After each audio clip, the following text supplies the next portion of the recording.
What happens to child abusers in prison? Child abusers are treated as bad as child molesters, if not worse. The psychology behind it is all the same. So many of us grew up in homes where we were abused physically, mentally, sexually, or you might be a father yourself and just missing your kids, whatever it may be. When you read someone beating a child viciously to the point they went to prison, what they'll always try to do first is say they were disciplining, old school. They'll say something like that, or they'll blame it on their wife, or they'll blame it on somebody else, as always. They even blame it on the child sometimes. And they get beaten beyond any type of recognition. There is no extortion. There is no talking about it. Skulls are cracked. They're getting thrown off the top tier by the officers. Every single one of their meals, someone's pissing, jizzing. They're getting razor tagged. In case y'all don't know what that is every time they go somewhere, someone has a razor in their pocket and they try to slice them across the face and put that as a number as they keep a tally. And the psychology behind that is when somebody gets killed, of course, you could face a life sentence, and that is what it is. You take the risk for doing something you feel is righteous. However, another way to kill somebody without actually killing somebody in prison is slicing them every time, every opportunity, to the point their face looks like a barbecue grill. So for the rest of their life, they're marked as chomos. They'll put tattoos with poisoned ink inside of their body, writing child beater, coward. And what I've noticed about them is they'll get visits a lot of time from their family members, and it's almost like they don't think they did something that bad. They look at it as an accident. And the first time they have a visit, an officer will run to one of us or whoever, it may be, and tell us, hey, this is their address, this is their information. And somebody will walk up to him and say, hey, this is your family. This is all their information.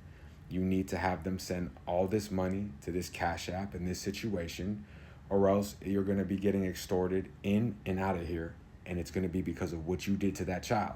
I've seen it to where even one of the most sickest situations that I've witnessed was that a woman who had a child with a guy that was in prison for hurting the kid so bad that it was mentally never the same, and she still came to visit him. It happened in a town that somebody was very familiar with and was a friend of the family, and for some reason she was never arrested because she left him with him, whatever it may be. It was an accident. While they were in visitation, they were all sitting down in like this little cafeteria setting. Another inmate filled up a hot boiling water that the canteen man gave him to put into the microwave, where he put it on 2 or 3 minutes in a little tumbler cup, and he mixed it up with maybe mustard, salt, whatever he put in there, and just hit her right in the face with it. And that's just what it is. When you picture a child getting hurt like that and they're not knowing what's going on, it's supposed to be the people that are supposed to protect them. And a lot of men in prison, I don't care how tough they try to act, the person that's attacking these chomos and these child abusers and these rapists are the little boy inside of them that could never fight back at the time when they saw the system fail their sister, themselves, or just growing up in the juvenile prison system. You see the officers use that tough guy prison, test the heart, really because they're sick. They abuse. Their sexual assaults, their sexual just complete deviance. And they hide it under the test the heart. Yeah, you want to live here. You want to be at this youth offender camp. Man, when I was there, I saw a kid get beat to death under the guise of your daddy should have disciplined you. Well, that officer just lost his job. And all they did was fire him. He was a corrections officer who thought he was a drill instructor. More confused than a billy goat on AstroTurf.